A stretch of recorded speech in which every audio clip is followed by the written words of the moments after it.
One movie review. Steven's Book Recommendation. My jokes of the week. I'm Stephen Craig. I'm Lee Eilish. And this is the 41st episode of The Movie Review Show.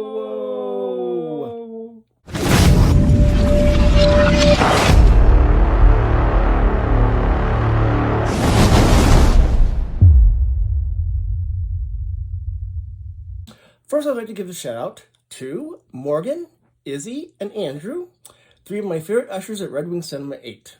Is there anybody you want to give a shout out to, Lee? Yes, my lovely fiance Jackie Murphy and our epic catch, a Maine Coon, Shaggy II. What is the movie review show? So when Steve and I go to our local theater, Red Wing Cinema 8, we watch a new movie and then we review it. We have a popcorn rating system, 1 10 popcorn. 1 popcorn being the worst and 10 popcorn being the best. This movie had the highest grossing opening weekend of any animated movie in history, even beating Frozen 2. And it's the Mario Brothers movie. And here's the trailer.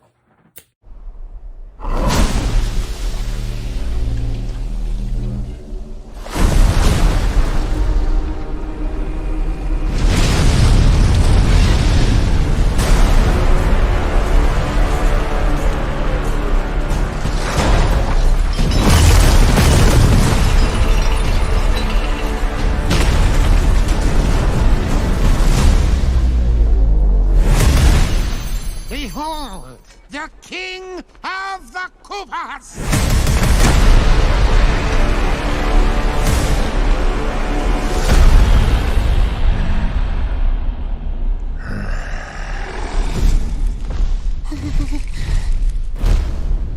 Open the gates!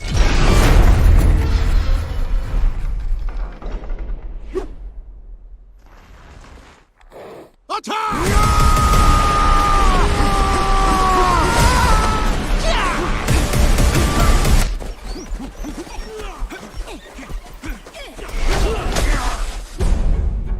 That is but a taste of our fury.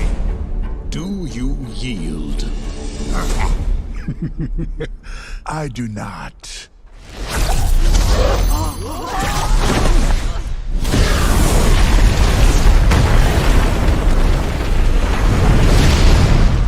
I finally found it. Now who's gonna stop me?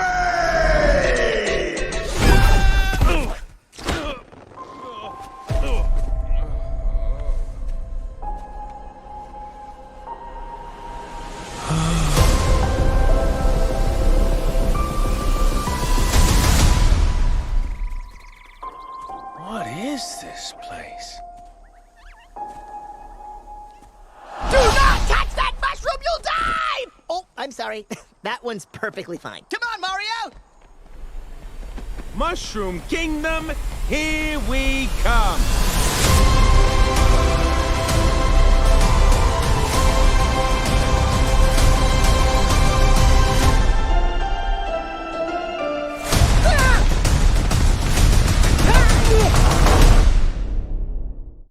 It's review time. One of my fondest memories was skateboarding to 7-Eleven to play Super Mario Brothers. I loved finding and learning all the secrets, hidden blocks, vines, and shortcuts. I'm sure many of you have fond Mario memories. Oh yeah, big time. Yeah, I got Mario and Duck Hunter for my 30th birthday. I loved it. Awesome. This movie is done unbelievably. It made 204.6 million domestically and 377.5 million globally over its 5-day opening weekend, making more money globally than any other animated movie debut, beating Frozen 2. Amazing. Yeah, I kind of had that feeling. Just because there's so many Mario game lovers that I knew people would be like chomping at the bit to go home. And I think this is crazy. It's made all this money, and it hasn't even been released in Japan yet, which is the birthplace, which everyone knows, of Mario. A friend, Josh, said that he thought it would be the other way around, that Japan would get it first, and then the rest of the world. And I agree with him. That's the way you would think it would have been, but it's not. And it'll be released in Japan April 28th. Okay. Yeah, it'll be interesting to see what kind of numbers they get there. The movie opens much like the trailer. Bowser, King of the Koopas, arrives at the Penguin's Palace. There are Easter eggs throughout this movie. My roommate Billy noticed one I missed. In the original Donkey Kong video game, the damsel in distress is not Princess Peach, but Pauline. And Billy noticed in the movie, she is on TV being interviewed. Just realized, interesting, there's Easter eggs and it opened on Easter. Yes, weekend. I thought that earlier. I thought that was interesting. Yeah, there's Easter eggs and it was Like I opening say, the Easter weekend. most viewers noticed a lot more Easter eggs than I did, because I'm not quite the hardcore fan, even though I know the basics of the Marioverse. But Here are a few things I noticed in the movie. Mario playing Kid Icarus, the video game. Princess Peach's castle, which is from Mario 64. The one Toad guard says Princess is in another castle. Everyone knows that line. There's Mario music throughout the movie. There's a scene where they're choosing cart parts, like in Mario Kart 8, where there's like these 3 sections, and they choose the different parts of the cart they want. Let's see. And then I'd also like to add that I really liked Lumily, the little blue star from Super Mario Galaxy. I thought he was really funny. I love the Rainbow. The Rainbow Road? Yeah, Rainbow Road. Did you see... That's probably the cooler special effects. At least in one Rainbow Road in the video games, you can go from the top to another level of the Rainbow Road, the shortcut. And like he does that in the movie. Okay. Oh yeah. Yeah, that was very cool. I want to say, stay for the credits and post credits. When I saw the movie twice. I saw the debut, and then I saw it on 2 days later on that Friday in 3D. And a lot of people didn't stay in the theater for the credits, and I knew that there was going to be stuff in the credits because I saw it before. So yeah, stay for the credits and then the post credit. Yeah, I had to catch my bus, so I couldn't stick around for the credits, which I normally would. Especially in Marvel movies, you miss something huge if you don't stay for the closing credits. And some other movies are doing the same thing. But yeah, nowadays it's almost like a must. Just you're supposed to stay at the credits because kind of going to that now. Kind of like a teaser for the next movie in the series. But yeah, I'd like to see it in 3D though. That would be super cool. I recommend it in 3D. I thought it was really cool. I mean, it plays like a video game kind of the movie, so that makes it cool in 3D. Like Avatar too. I really want to see that in 3D also. Yeah, that'd be cool. That'd be cool. Let's see. When I watched the movie the first time, I noticed there were kids laughing, so I knew that they were enjoying the movie. And at the very end, I was surprised that people actually clapped, so I clapped too. And at that point, I didn't know the movie was going to do as well as it's doing. But I'm like, wow, people liked it, you know? And I liked the movie, but I didn't have any clue it was going to do this good. I mean... So is it the Red Wing Theater that were clapping, or the Hastings? Yeah, Red Wing Theater. Oh, okay. Yeah. Yeah, it didn't happen. That's the one I went to, but... yeah, I can't remember. Yeah, it doesn't happen very often. It used to be almost a given that audiences would clap at the end or whatever, but now it seems to be out of vogue. I think it's rare now. Like we saw that the Avenger Endgame... Or the theater's packed too, but yeah, people were actually cheering and applauding, which is right. Cool. And when Star Wars Episode 7 happened, I think people clapped at the end, or at least they made like when they saw certain things in the movie, they would make noise about it. But yeah, it makes it more fun and get the audience really get into it. But yeah, the one that I happened to go to, people didn't get into it that much, but yeah, when they do, it's a bonus. Right, makes the experience a lot more fun. Yeah, a lot more fun. I agree. We're gonna give our scores, and we're gonna explain our scores. We don't know what each other's scores are, but we do know that we have a different opinion on the movie. Okay, so I'll let you go. I'm gonna keep my score. I'm not gonna change it. I'm gonna let you go first. Explain why you're giving the score you're giving. Okay. Okay. Well, I love the video games, but not the movie. So, for people who love the video game, you'll really love the movie. If you're not a hardcore Mario fan, if you're just like a general movie critic, or you just want to see the movies for the heck of it, and you haven't played the games hardly at all, then you won't really enjoy it. So, yeah, as video games are great, but as a movie, I didn't like the script. I thought it was very uninspired and unoriginal. It's one of my pet peeves about scripts is if it's not fresh and original, I'm not gonna really like the movie. So, thought Chris Pratt did okay as the main character. I thought Seth Rogen as Donkey Kong and Jack Black as Bowser did somewhat better jobs as their voice acting. So I'm gonna give it 3.5. Ooh, ouch. This ouch. movie belongs in a place where Mario and Luigi are familiar with, the sewer. There you go, there you go. And here, for the dissenting view, is Steven. Okay, I love the movie. There, I said it. I love the movie. The second time I saw it, I liked it even better than the first time I saw it. I got the first time I was taking notes because I sit in the front of the theater and take notes, so I have enough light. And the second time I saw it, I could just sit back and enjoy the movie, and I loved it. I thought the best voices were Peach and Bowser. I thought both their voices stood out. I thought the other voices didn't really stand out very much. I mean, I can hear like what Peach and Bowser both sound like, but the other characters like kind of Right. yeah. I liked when I first started watching the movie when Spike shows up. He's their boss. I'm like, who the heck is Spike, man? I'm like, are they gonna just put all these characters? He's and from stuff? Happy Days. That's Fonzie's little brother. I'm just kidding. I was afraid they were going to put all these different characters and stuff in the movie that had nothing to do with the video games.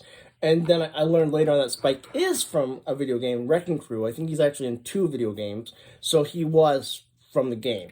And the Mario's family, they're not from the games. The dog at the beginning and his owners, they're not from the game. But pretty much everything else in the whole movie is from games, Mario stuff. So I really enjoyed it. I'm glad it's making as much money as it did. Some people didn't like that it felt like a video game. I liked that it felt like a video game. I liked that it was. I'll say it this way: it was made for Nintendo fans. Okay, it wasn't made for Joe Blow that walks on off the street and says, "Oh, I want to see this movie," because they're gonna be like, "What the heck is this? It doesn't make any sense." Critics either. Yeah, and as we're gonna see, I have seen the scores from Rotten Tomatoes. I saw them by accident. There is definitely a difference between critics and audience. So, yeah, there always is, but this one's really, really larger than. I can most. sorry. Mm-hmm. I can very easily and happily say I give it a 9.5. So next we're going to show our scores. And then we're going to look up Rotten Tomatoes and Metacritic and see how close their scores are to ours. Okay, we're looking up Rotten Tomatoes. Yep. So the tomato meter is 57%. So I would say the critics didn't like the movie. Would you agree with that? 57%? Yeah. But the audience score is 96%. That's outrageous. That's a huge disparity. Wouldn't you agree?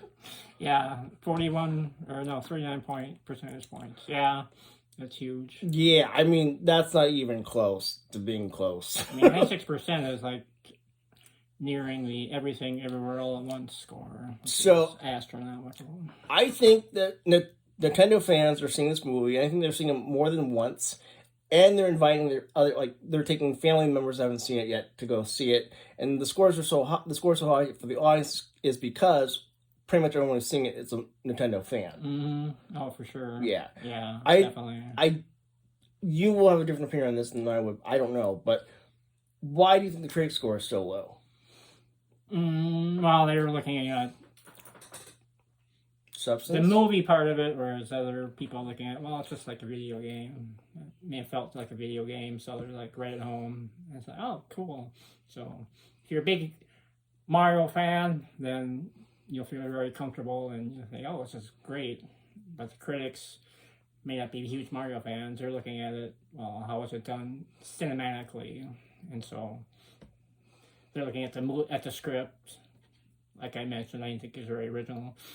And the story wasn't that strong. I mean, so movie-wise, it's not really great, but I mean, if you're a Mario fan, you'll love it. I mean, it just feels like a Mario game or a Donkey Kong game or whatever. So I can Yeah, that's still awfully high. But Do you think the critics? Do you think they're not Nintendo fans? I mean, some of them are, but I read one review who was a hardcore Mario fan. He said something to the effect that we deserve a better story, or we deserve a better movie than this, and he gave it a really low score. But I think generally most of the critics probably aren't huge Mario Brothers game players for the most part, I would say. okay. Oh well, next we're gonna look at Metacritic. Okay, we're looking at Metacritic. I accidentally saw one of the scores by accident, and it was pretty low. So here we go.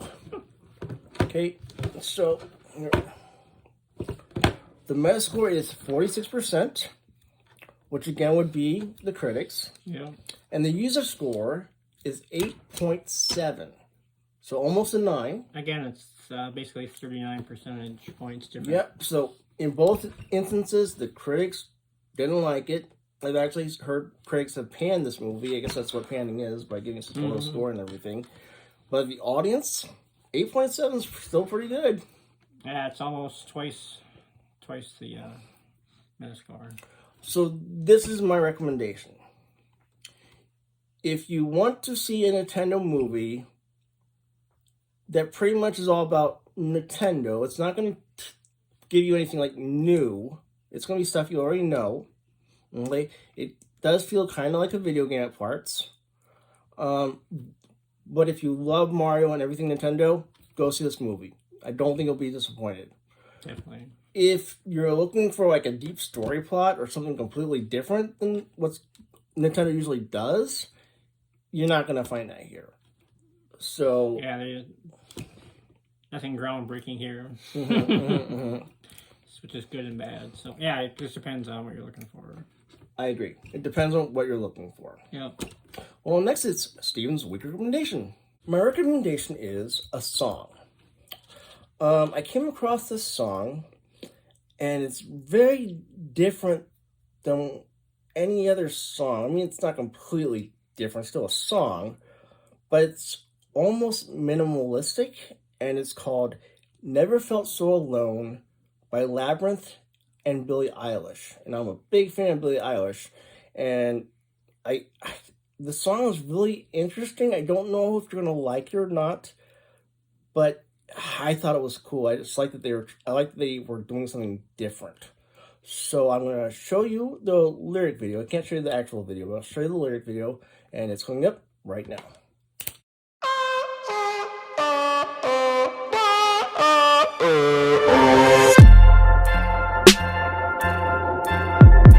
I never felt so alone. It felt so no, no, no. I never felt so alone. It felt so no, no, no. Felt so alone. I never felt so alone. It felt so no, no, no.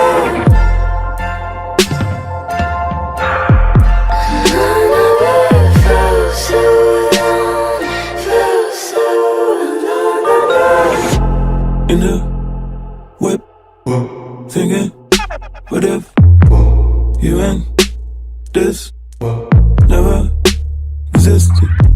Hollow kiss, bottle, liquor, man I'm sick, man I'm schizo. Oh, white lover, you know this man ain't shit without you in the interior. I'm dying somewhere in the dark. Oh, white lover, and I think, what if we weren't riding down together? The whole world would fall apart. I never felt so alone, felt so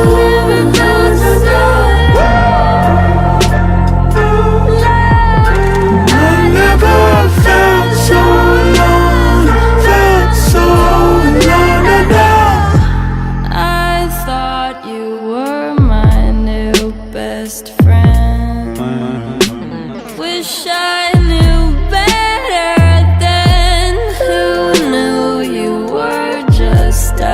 to get me. My whole world just fell apart. 'Cause I never felt so alone, felt so alone and I could never be more alone than when I ain't got you here. It's the end of the show, which means it's time for Lee's Jokes of the Week. Cool. Oh yeah. Okay, I got seven Mario jokes. So, how does Mario communicate with the spirit world? I don't know. On the Ouija board. Ha, I like that one. And how does Mario navigate the internet? I don't know. It's a web browser. Web browser. Red Bowser. How does Princess Peach reach the top shelf? She floats? Toadstool. Cute. How do Koopa Troopas communicate? I don't know. With shell phones. Ha, shell phones. It's hard for me to say that. Shell phones. I don't keep say cell phones. Okay. What do you call a party that the Koopa Troopers throw? I don't know. It's a celebration. Mm. What did the green mushroom say to Mario? I don't know. Get a life. Ah, that was a good one. That was a good one. Last one. What's Mario's favorite musical? I don't know. Mamma Mia! Mamma Mia! Ha ha ha. And that's all the Mario humor for this week. Well, don't forget to like, comment, subscribe, and remember, as always, we'll be watching for you.